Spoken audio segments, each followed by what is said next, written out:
Hello everyone, आप देख रहे हैं मेरा YouTube channel TCN guys. Let's ready to start this video. तो आज हम बात करने वाले हैं कि आपको इस समय चाइनीज फ़ोन खरीदने चाहिए कि नहीं।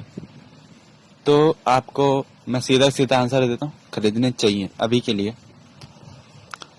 क्योंकि जो इंडियन सप्लायर्स के पास माल आ चुका है, अब वो उसको रिटर्न तो नहीं कर सकते, बिकॉज अभी जो सिचुएशन चल रही है। अब वो उस माल को अगर इंडियन सप्लायर बेचेंगे नहीं तो उनका नुकसान हो जाएगा बहुत ज़्यादा, और इससे हमारी इंडिया को ही घाटा है, चाइना का कोई घाटा नहीं है, क्योंकि वो माल उन्होंने शिफ्ट कर दिया यहाँ पे। और बाकी जो मेड इन इंडिया फोन्स हैं उनको आप आराम से खरीदो, क्योंकि उनमें जो टैक्स मिलता है वो डायरेक्ट गवर्नमेंट के पास जाता है, जिससे हमारे लिए काम होता है। और इस जो मेड इन इंडिया का वो है, उसके अंदर बाहर की कंपनीज इंडिया में अपना फोन असेंबल करती है, तो उससे लोगों को एम्प्लॉयमेंट भी मिलती है। तो जब लोगों को एम्प्लॉयमेंट मिल रही है तो इससे हमारे इंडिया का ही फायदा हो रहा है अभी के लिए तो। लेकिन जो मेड इन चाइना वाले फोन्स हैं, मैं नाम नहीं याद आ रहा, लेकिन मैं नाम भी नहीं लेना चाहता, उनको आप मत खरीदो। मैं उनको डायरेक्ट मना कर रहा हूँ, उनको मत खरीदो। जो मेड इन इंडिया फोन है उन्हीं को खरीदो। इंडिया में खाली एक कंपनी है जो मैन्युफैक्चर करती है इंडिया में, वो है सैमसंग। और जो मेड इन चाइना वाले फोन है, जैसे जो अभी मी 10 आया था, वो मेड इन चाइना था, लेकिन उस पर किसी ने फोकस नहीं करा, उस फोन पे फोकस करा मेनली। और जितने भी कुछ फोन्स बीच में भी निकले थे वो भी चाइना के थे, लेकिन लोगों को पता ही नहीं चला कि वो चाइना के हैं, लेकिन फिर भी लोगों ने खरीदा। पता नहीं था, वो अलग बात है। जो अभी रियलमी X3 और X3 सुपर जूम आए हैं, वो इंडिया में बने, मेड इन इंडिया आइटम है, तो उनको आप आराम से खरीदो, कोई दिक्कत नहीं है। लेकिन इंडिया में खाली कुछ ही कंपनीज चल पा रही है अभी के हिसाब से, जैसे सैमसंग हो गया। चाइनीज कंपनीज की बात कर रहा हूँ जो चल रही है अभी इंडिया में, रियलमी, ओप्पो, वीवो और शाओमी। मेनली यही कंपनी रन कर रही है इंडिया पे। और बाकी जो कंपनीज है, जैसे एप्पल हो गया, सैमसंग हो गया और वन प्लस हो गया, लाइक इन तरह नोकिया हो गया, ये साल में, ये तो महीने में एक फोन निकालते। जैसे मैं उदाहरण देता हूँ सैमसंग का। सैमसंग अब लो रेंज में आ रहा है, मतलब बजट में फोन्स निकाल रहा है अपने, जैसे एम सीरीज होगी उसकी और ए सीरीज होगी। लेकिन ये चीज उनको थोड़ा पहले करना चाहिए था, तो बाकी चाइनीज कंपनी इंडिया में आ ही नहीं पाती।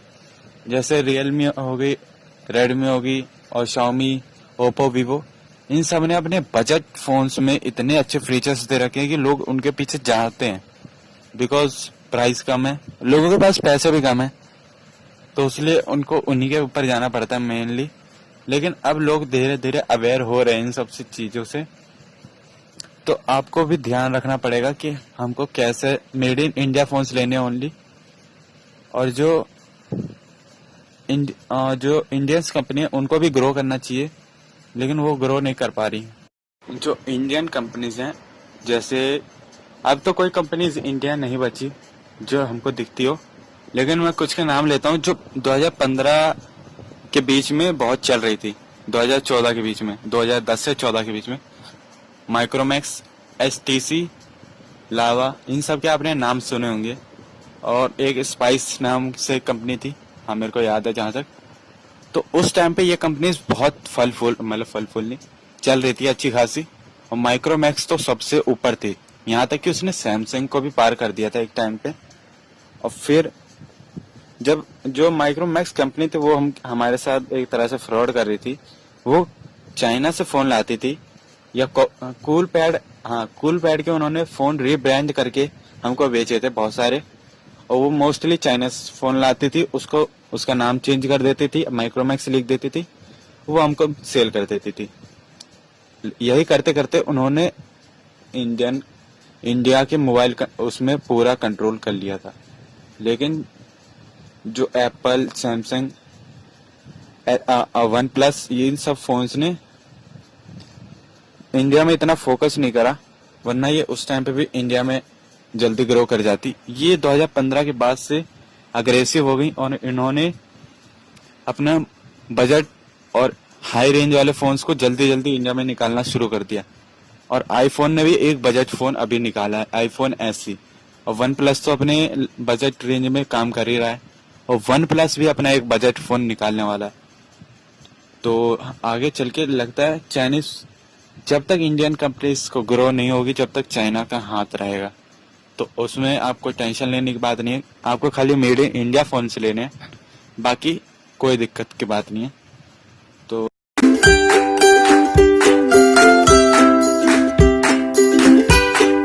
तो आज का फैक्ट है कि गेस करो, मैं बताता हूँ। आज का फैक्ट है वर्ल्ड की स्मॉलेस्ट कंट्री कौन सी है। तो इसका नाम है वेटिकन सिटी। ये वर्ल्ड की सबसे छोटी कंट्री है और इसका जो एरिया है 0.8 स्क्वायर माइल्स, बस इतना सा है। और ये वर्ल्ड की सबसे छोटी कंट्री है जो कि इटली में है। तो आप सोच सकते हो कितनी छोटी है। अंदाजा लगा लो, एक घर और एक पार्क, बस मेरे ख्याल से तो। और बाकी आज के लिए इतना ही। सब्सक्राइब